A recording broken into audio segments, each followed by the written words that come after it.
Hey, what's up, YouTube? Today I'd like to talk about how to spray paint your AR-15, or at least how I like to paint my rifles. Obviously, there's a lot of videos already on the internet of how to spray paint your rifles. I just thought it'd be cool to kind of throw another one out there and kind of help some of you that are new to the AR-15, or some of you guys that are on the fence of wanting to paint your rifle but not knowing if you should, because I know it is kind of a big deal after how much money we put into our rifle to actually go ahead and spray paint it. So again, I'm going to go over a couple reasons why I like to paint mine, and maybe a couple reasons why you should consider painting yours. And then I'll go over how to kind of prepare it, and then we'll get into actually painting it and seeing how it comes out. So this is a fixed magazine rifle because I am here in California. If you're interested, make sure to check it out. I've done a video on this in the past. I'll post a link below in the description. This is the LPVO. I'm going to be painting this as well. I'm going to be painting this whole rifle pretty much as is. I already took the sling off. I already took the Ranger bands off. So I am going to take the bolt carrier group out as well, just to avoid anything getting on that bolt carrier group. So again, I took the bolt carrier group out. I took the sling off. I took the Ranger bands off. After that, we're just going to use some Scotch tape. If you have painter's tape, even better. Some Scotch tape will be fine though. So really quick, a couple reasons why I like to paint my rifles, and maybe this will help you consider painting your rifle. If you think about these, I know we've heard it before, but they are tools, you know, so you're running them hard, they're getting scuffed up, that's okay. That's what tools are there for. And honestly, that's kind of the cool part, especially after you paint your rifle, seeing paint chip away, because I have painted the upper, I haven't painted the lower before on this, but this upper has been painted before. And that's another cool thing, is if you don't like the design you come out with after painting it, you can always repaint it. Or if you really don't like it and you want to go back to the original Cerakote, you could always send it in somewhere locally and get it, you know, sandblasted and re-Cerakoted. But to be honest, if you've been wanting to paint it, I think you're really going to be happy, and I think you should do it. I was the same way. I was on the fence for a while, watching plenty of videos of how to do it, why to do it, and once I did it, I was stoked. So a couple options of what you want to paint your rifle, or how you want to paint your rifle. You always want to get something dull. You don't want to get nothing too bright. Even better if you can kind of match the environment. Obviously, I'm in a city. I've said that before if you watch the channel, but if you're new to the channel, I am in SoCal. So I'm in a city area, but I like to go out to the desert and shoot a lot. So I'm kind of going to go for that tan kind of desert vibe. We do have some bush out here, so I got a little bit of green as well.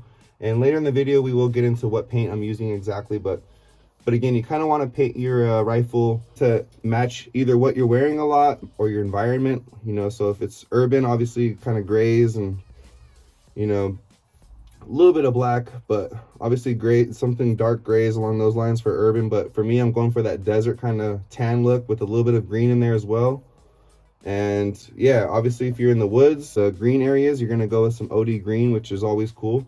And you don't have to match your environment. If you just want to have an OD green rifle, that's cool too. But I do recommend kind of trying to match a little bit to your environment. So I do appreciate a solid Cerakoted rifle. And if you do have a couple rifles, obviously you can keep one of them nice and non-painted. But if you only have one and you're talking about a rifle you're using often and running hard, go ahead and paint it. Like I said, if you really don't like it, which I think you will, you can always get it re-Cerakoted. So let's go ahead and get into how I like to prep my rifles. I'm going to be using Scotch tape today. If you have painter's tape, even better, but Scotch tape will work just fine. Basically, I'm going to go ahead and tape up the optics. I'm going to cover the front lens on my LPVO from Vortex. I'm going to cover the lenses on the Hollow Sun as well. I'm also going to be covering any buttons or data or, you know, turrets that you're going to be turning. But other than that, I'll be spray painting over these logos and all that good stuff.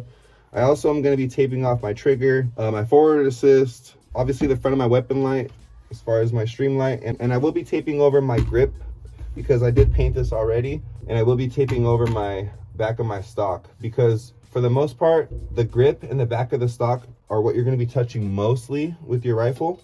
So I kind of tape that up a little bit just to avoid that getting a little bit all over my clothes. I don't really care if a little bit of paint chips get on my clothes, but for the most part, you'll have a little bit of chips for a couple weeks. After that, you'll be good to go. No more paint chips if you are running your rifle or dry firing or anything like that. So let's go ahead and start taping this up. We'll go ahead and start with the optics to be safe. Make sure we don't forget anything up there.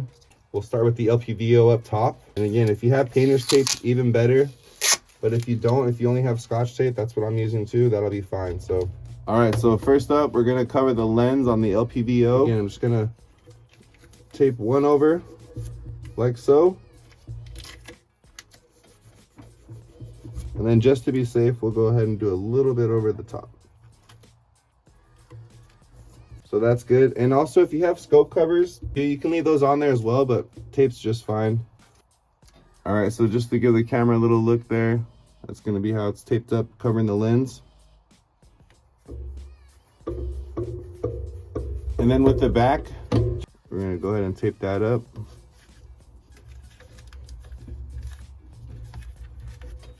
So now that's good. We're gonna tape the parts where you need to zero the 407C, as well as obviously the lens and the solar part.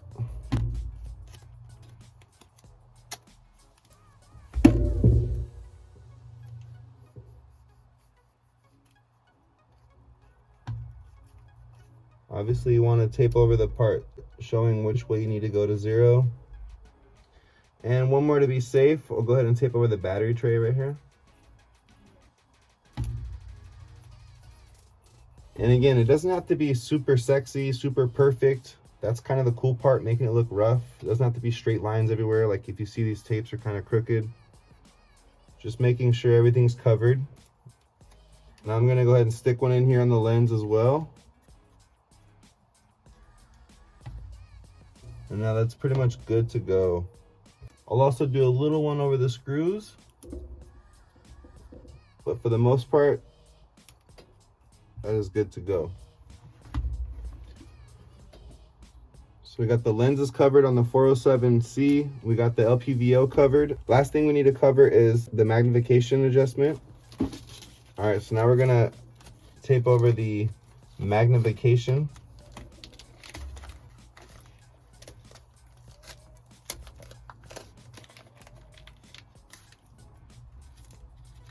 I will say, if you want to put more time into making sure your tape is perfectly cut, the prepping part is kind of the most important as far as the quality of how it turns out. So if you do take your time and make sure everything's taped up nice, it's going to come out really nice. So as much effort as you put into it, it's kind of how it's going to come out. So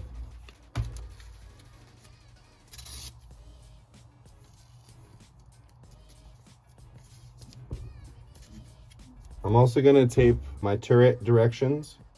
They have turret caps, so I don't have to worry about taping at the turrets itself. But I do want to tape the directions so I can know, obviously, how to adjust my turrets accordingly.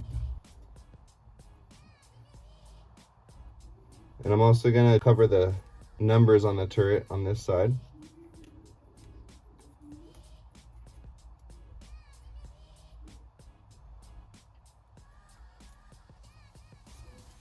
All right, so I got the turrets on the LPVO covered up. I got the data covered up as far as the directions and the numbers.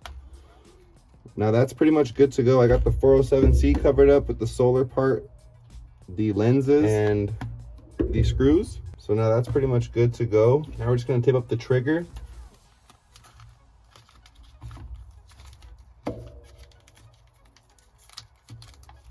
And the trigger itself isn't super bad. It's more so getting in the trigger up here. You want to make sure you cover the hole right here. I'm also going to cover this forward assist.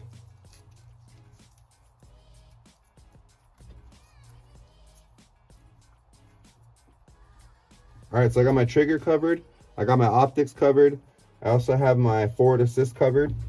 I'm just going to cover up my weapon light now and my war comp, and I think I'll be good to go after that. Just gonna put a little bit back here on where the wire goes. Now after that, let's go ahead and cover the front of the weapon light, obviously, so you can still use it.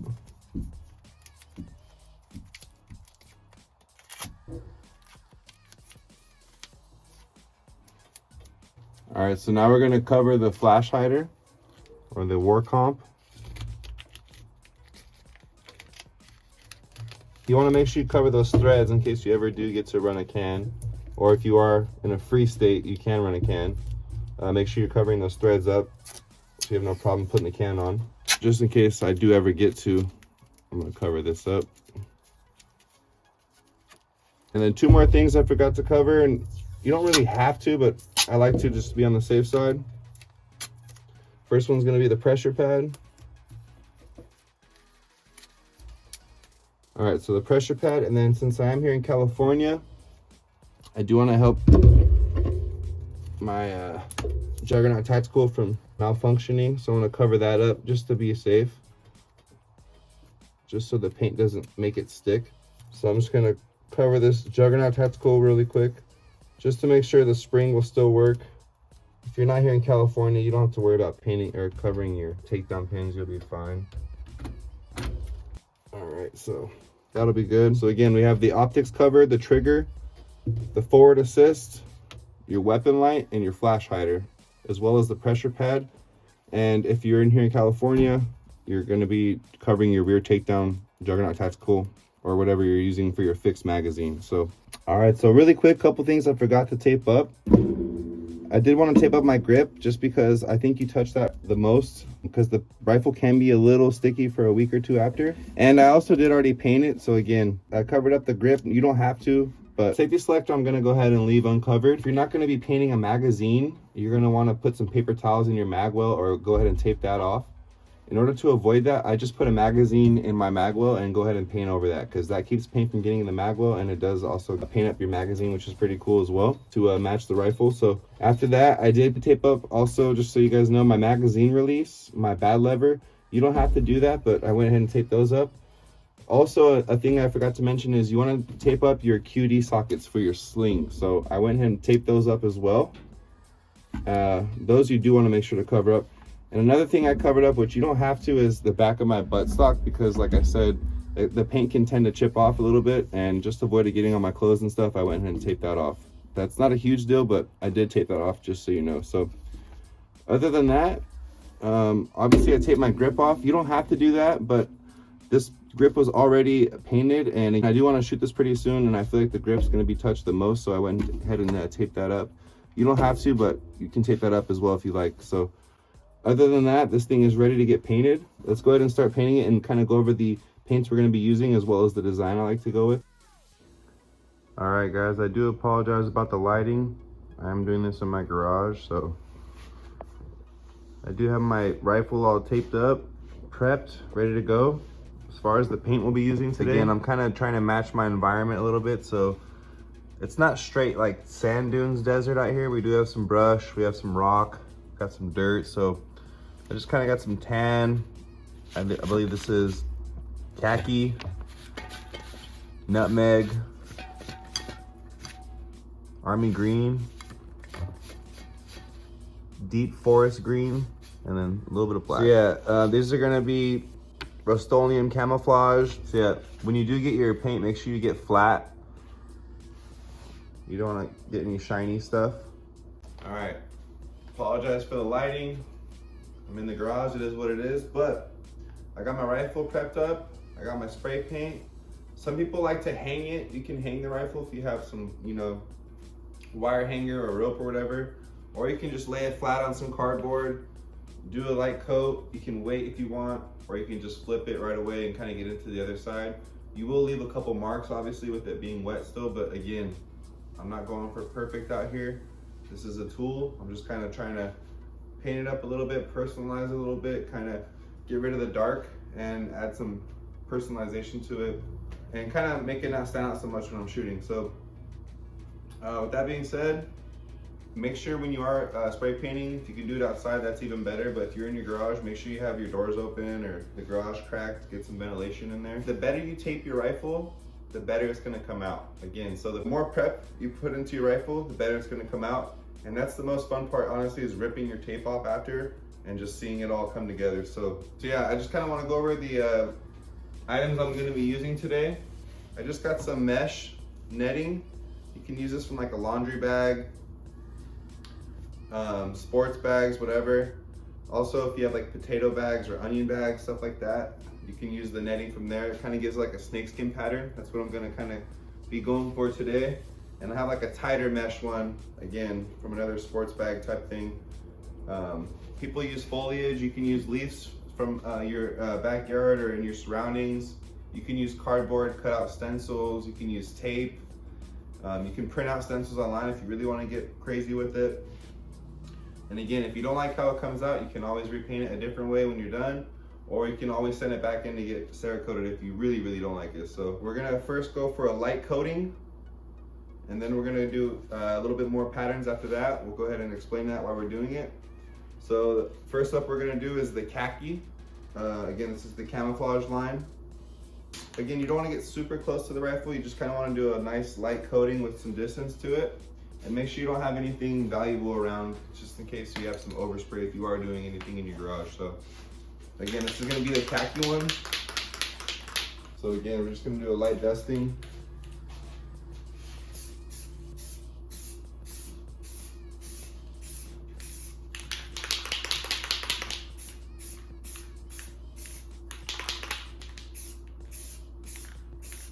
Oh no, no turning back now.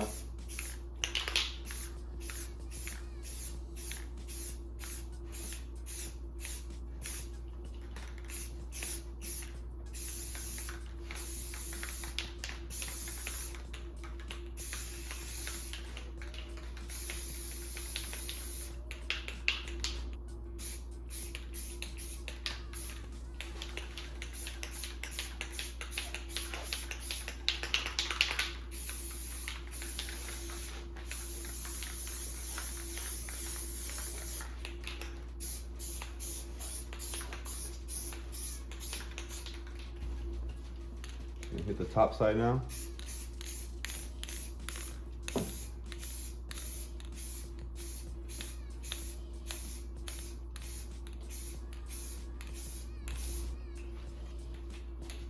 Again, we're not trying to cake it on there, just kind of light dusting it.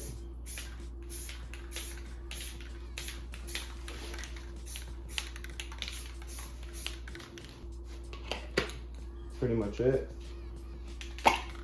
Maybe hit a little bit back here. All right. So now you could wait if you'd like. For me, I don't really care. I'm not looking for perfect. I'm gonna go ahead and flip it around now. I'm gonna grab the end to try to not get as much paint on my hands. All right, so again, just hitting a light dust on there.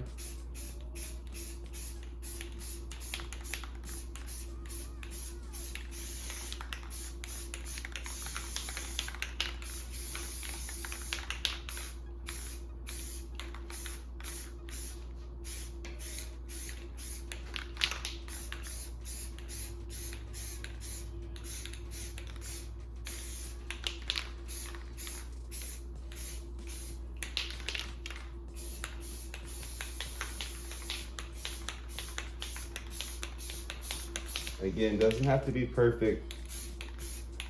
To be honest, the less perfect, the better, the more character. So don't feel like, oh, you missed a spot. It doesn't matter. All right, fully committed at this point. We're just gonna let her dry a little bit. I'd say about 15 minutes or so. And then we'll come out here and start adding some pattern on here. All right, so now we're gonna hit it with a little bit of nutmeg just to kind of add some more shades of tan. And I'm not really going tiger stripe here, but I'm gonna do a little bit of thicker lines.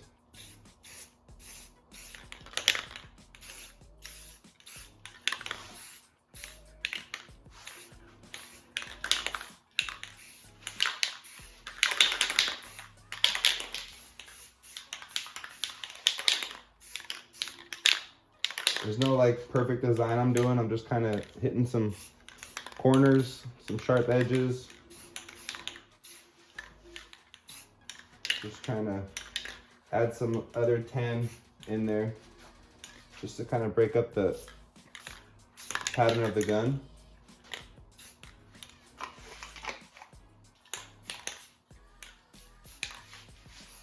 You hit the bottom a little bit.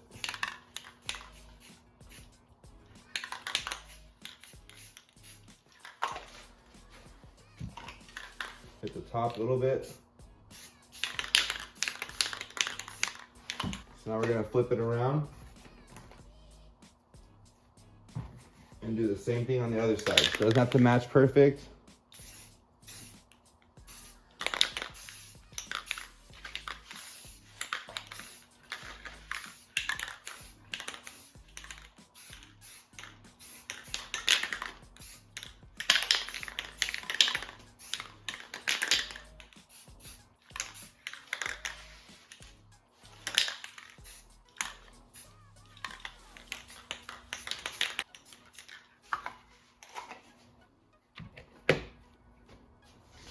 Okay, so we're gonna let that dry a little bit now. Another about 10-15 more minutes, and then we'll come back and start adding the actual pattern. All right, so now we're gonna start adding some pattern or kind of shape with some deep forest green, just to kind of mimic the bush that's here in SoCal. Again, you don't have to do it like this. This is just kind of a certain way I like to do some of my rifles. It doesn't have to be perfectly tight on there either. Again, we're not going for perfect.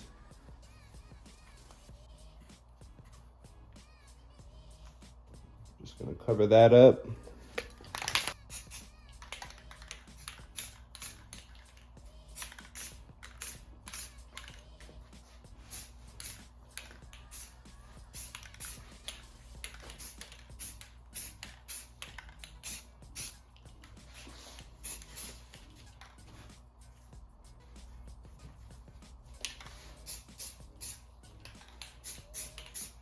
Again, it doesn't have to be perfect, and you don't have to have the mesh on there to hit a little bit of green or other color on your rifle. Again, just to add a little bit of different shape, because you don't want snake skin. I mean, I'm not going for snake skin all over the rifle, just a little bit here and there. And if you do want snake skin, go for it. Again, it's your rifle. That's the whole point of this.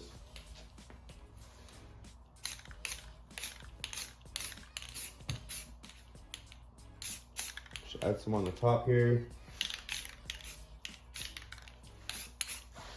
Hit a little bit of the bottom, a little bit of the weapon light. Just add a little dusting now.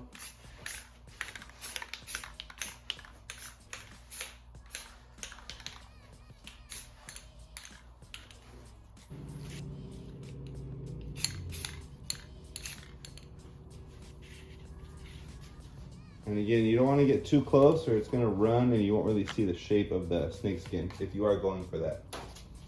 I'm going to add a little bit more back here on the safety selector in the lower. Kind of let it hit the upper and the lower. Let's go this way.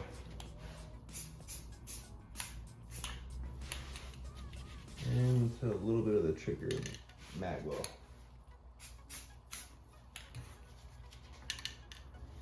There we go. A little bit of the magazine. Side. And that should be good.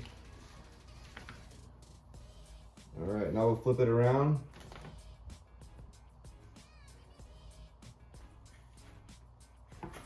Kind of do the same thing on this side now. It doesn't have to match. Again, we're not going for a perfect shape or a perfect design.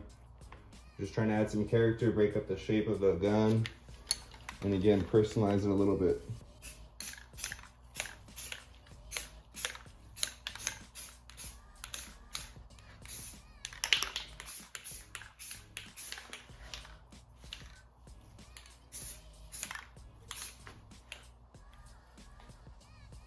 Put the magwell and the magazine down here. A little bit of the dust cover.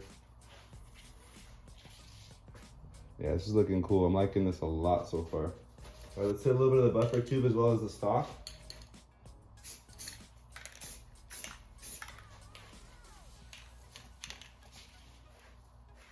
And let's get a little bit of the weapon light up here. Little bottom. A little bit on the hand stop.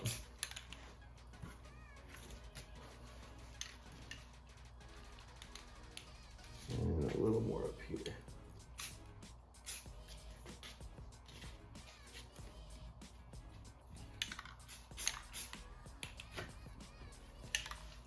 All right, let's get a little dust.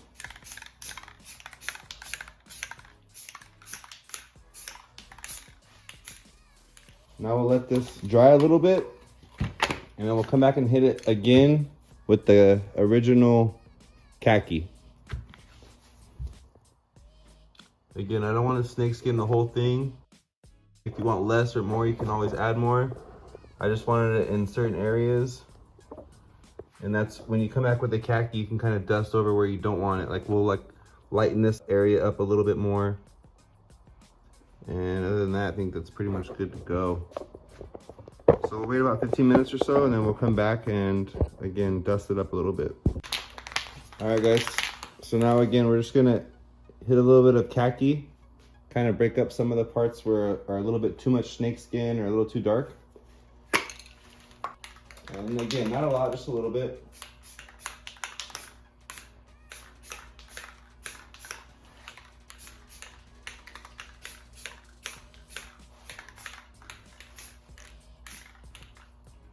Just to kind of break up some of the harsh, dark spots. It's pretty much good to go on that side.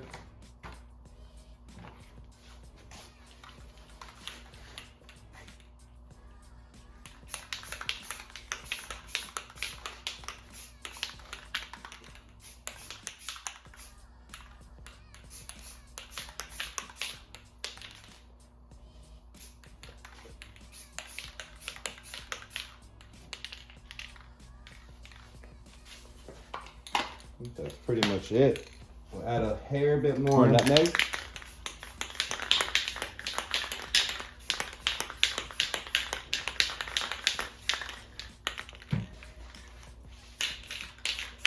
Just to add a little bit more tan.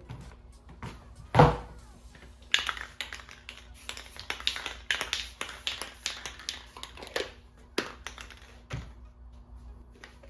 let's add a little bit of the tighter mesh with the deep forest green.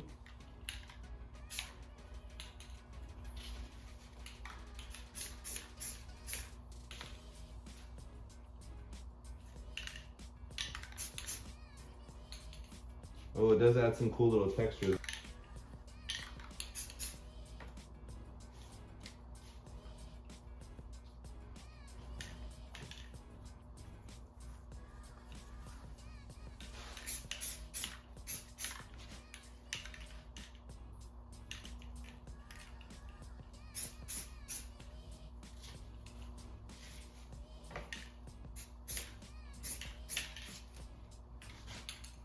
And a little bit more up here and we're all good.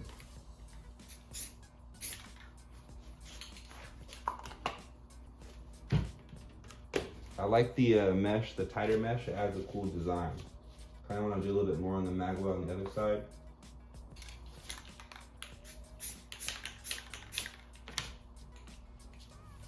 Yeah, that looks pretty cool.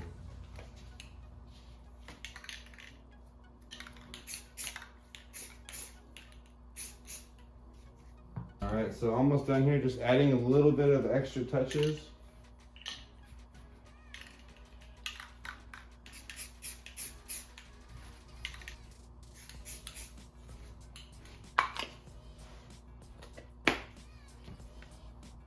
And folks, I think we're all done.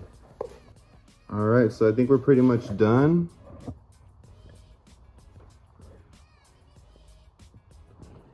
I don't know if the camera's getting that tighter mesh right there, but it came out pretty cool. I like that a lot.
All right, so this is the finished product.